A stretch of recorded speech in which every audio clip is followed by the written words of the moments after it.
Bonjour tout le monde, je me présente, mon nom est Julie Demers, je suis directrice chez Arbonne International et aujourd'hui j'avais le goût de vous parler de revenus résiduels.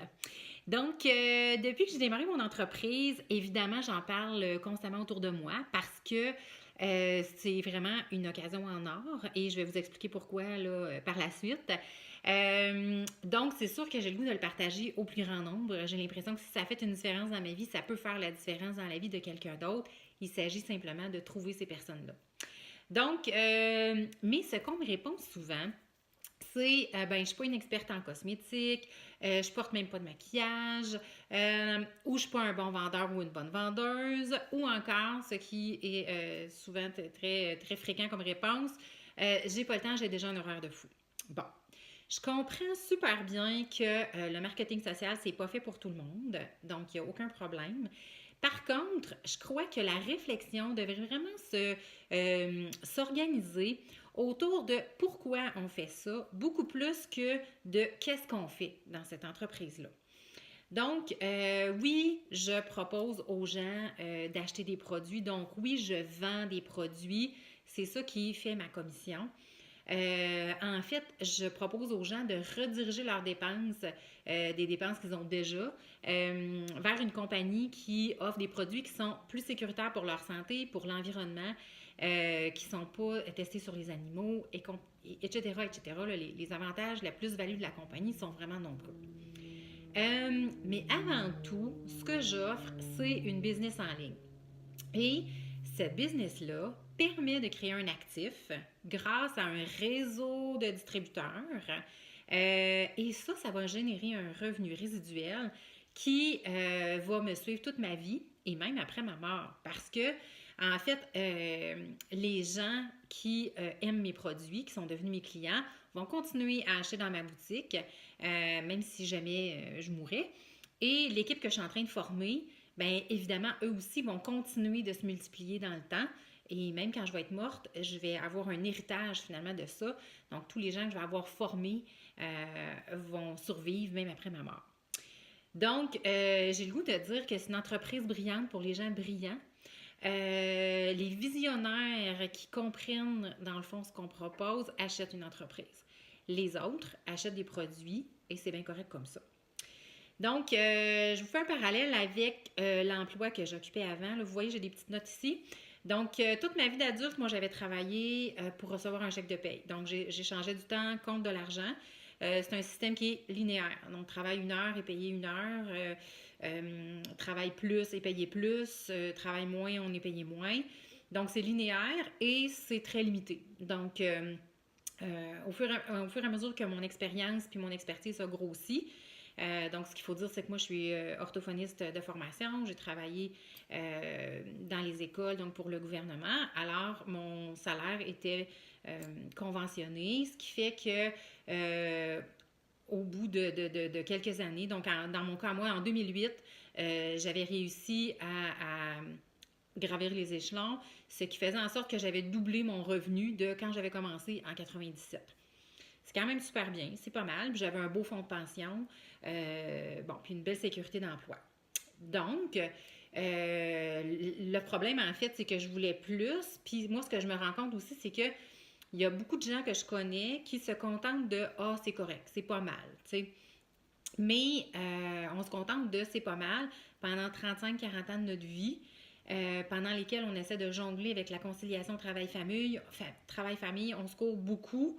Je le sais parce que j'en ai fait partie. J'ai 3 enfants. Donc, la course du matin, vite, vite, dépêche. La course du soir, vite, vite, dépêche. Je m'en rappelle. C'était assez prenant.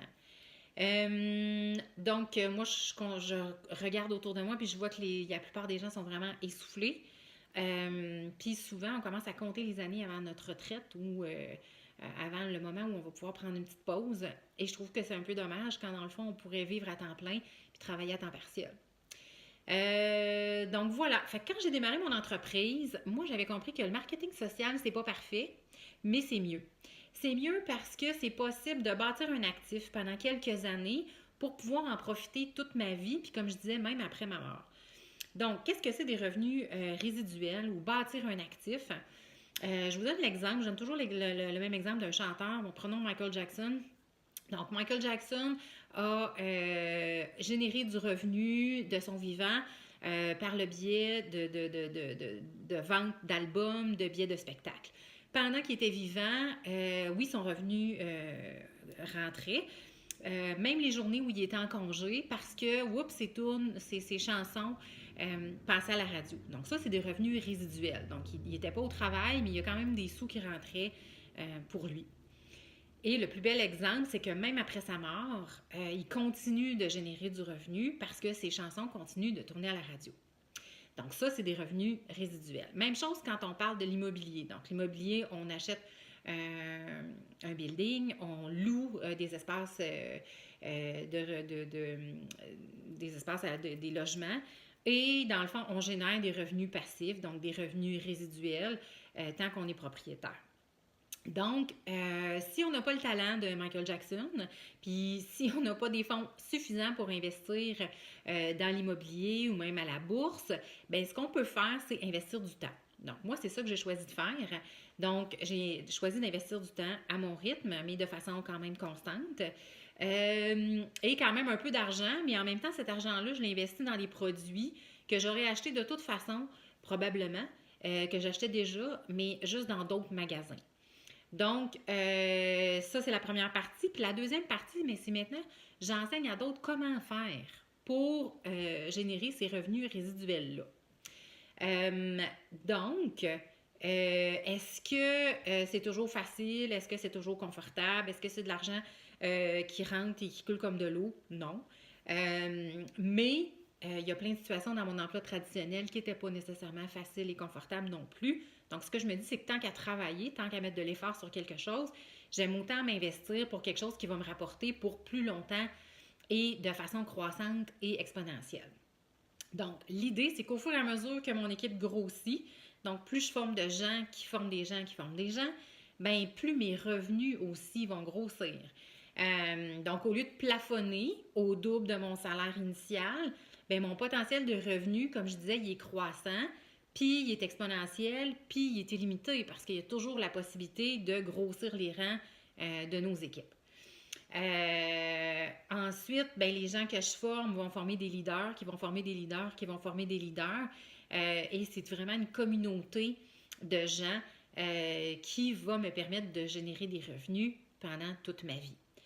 Et voilà pourquoi c'est ça que j'ai trouvé brillant, moi, dans ce modèle d'affaires-là. C'est de dire, oui, je travaille de façon plus intensive pendant un certain temps, mais je profite de ça pour le restant de ma vie. D'ailleurs, je vous recommande un livre, si vous ne le connaissez pas, ça s'appelle La carrière de 4 ans, d'un homme qui s'appelle Richard Bliss Brooke, et donc qui explique très, très bien ce que je suis en train de partager. Donc, lui, c'est ce qu'il dit dans ce livre-là, c'est que le revenu résiduel qui est tiré du marketing de réseau ou marketing social, il y a vraiment plusieurs avantages et c'est exactement ça, moi, qui m'a charmée. En fait, si on m'avait proposé de vendre exactement la même chose, mais qu'il n'y aurait pas eu la possibilité de coacher des équipes puis d'avoir un revenu résiduel, c'est clair que ça ne m'aurait pas intéressé puis c'est clair que j'aurais dit non.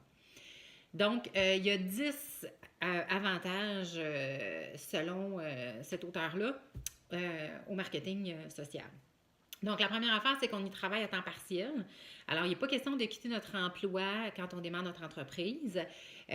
Pour moi, c'était clair que je n'aurais pas quitté mon emploi de toute façon parce que j'avais trop besoin de cette sécurité financière-là et je n'aurais pas eu le courage de le faire. Donc, alors, pas question de quitter notre emploi jusqu'à ce que nos revenus résiduels nous permettent le choix. Donc, rendu à un certain niveau, quand on gagne plus avec notre entreprise à temps partiel que ce qu'on gagne avec notre emploi à temps plein, bien, il y a des gens qui choisissent finalement de garder que leur entreprise à temps partiel. Évidemment, on travaille de n'importe où. C'est une business en ligne. Donc, voilà. Je me suis lancée à peu de frais. Donc, c'est une franchise. On appelle ça la franchise du peuple. Donc, comme je le disais, on n'a pas besoin de passer à la banque, pas besoin de mettre ma maison en garantie. Moi, c'est sûr que je n'aurais jamais eu le courage de faire ça. Donc, c'est une franchise qui vaut peu cher, donc, mais qui rapporte autant quand on y met le travail nécessaire que n'importe quelle autre entreprise. Je suis mon propre patron. Donc ça, c'est magnifique.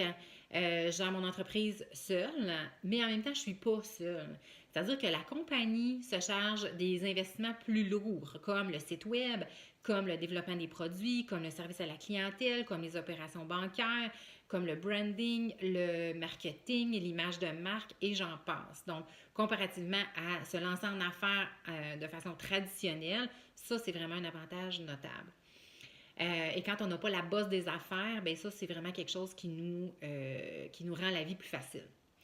Tout le monde dans la compagnie a à cœur mon succès. Donc, autant ma lignée ascendante, donc ça veut dire tous les gens qui ont été là avant moi, évidemment, ils ont à cœur et ils ont intérêt à ce que je réussisse. Même chose pour les gens que je suis en train de former. Eux autres aussi, ils ont à cœur que je réussisse parce que je suis en train de leur donner un modèle de ce qui est possible. Puis la compagnie aussi, évidemment, a à cœur à ce que ces réseauteurs réussissent parce que c'est grâce à nous que la compagnie peut faire des sous puis avoir une croissance. Donc, pour ça, la compagnie nous offre de la formation, du coaching d'affaires, nous offre des bonus, nous offre des voyages incitatifs, etc., etc. Donc, ça aussi, c'est un avantage qu'on n'a pas nécessairement comme employé et qu'on n'a pas nécessairement dans l'entreprise traditionnelle non plus. Je profite d'avantages fiscaux auxquels je n'avais pas droit comme employé, ça c'est certain. J'apprends tout en réalisant des profits. Donc, dans le fond, moi, dès mon premier mois, j'ai reçu un chèque de paye, ce qui n'est pas toujours le cas quand on se lance en affaires de façon traditionnelle. Je connais plein d'entrepreneurs qui ont investi des montants faramineux, qui travaillent 80-100 heures semaine, puis que ça peut leur prendre 5 ans avant d'être capable de se payer un salaire. C'est pas le cas dans une entreprise de marketing de réseau.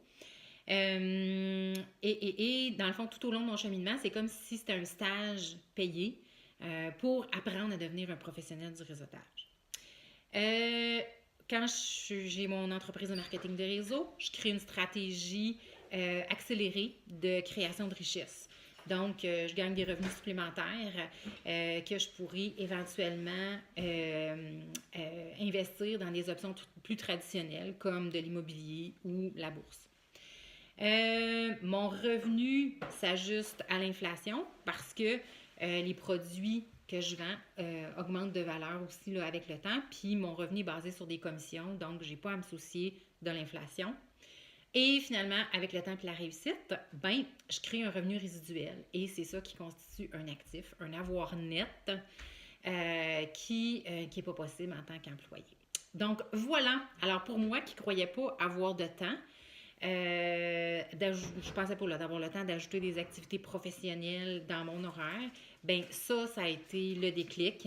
Donc oui, j'ai trouvé du temps. Oui, j'ai fait du temps, j'ai fait une place finalement dans ma vie pour ça, parce que je sais qu'éventuellement ça crée du temps.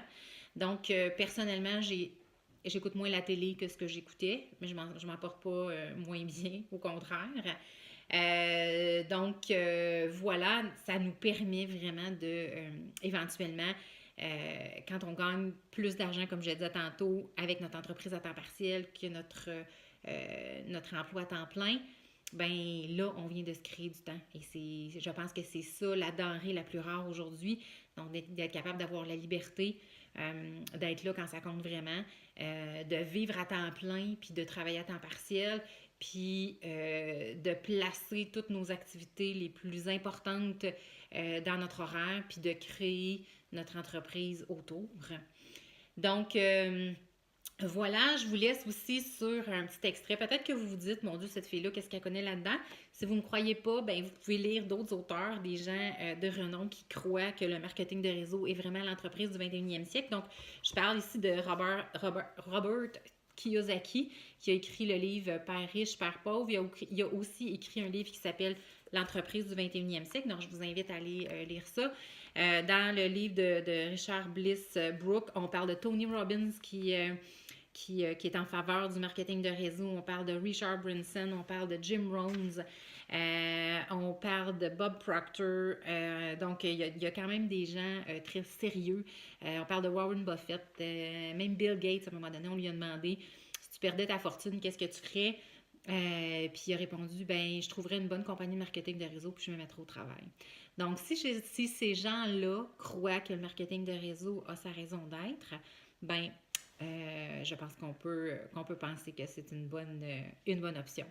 Alors voilà, fait que si ça vous parle, si ça vous intrigue, évidemment, n'hésitez pas à communiquer avec moi. Ça me fera plaisir de discuter avec vous et de voir si ça peut être un fit pour votre vie. Donc voilà, à bientôt. Bye bye.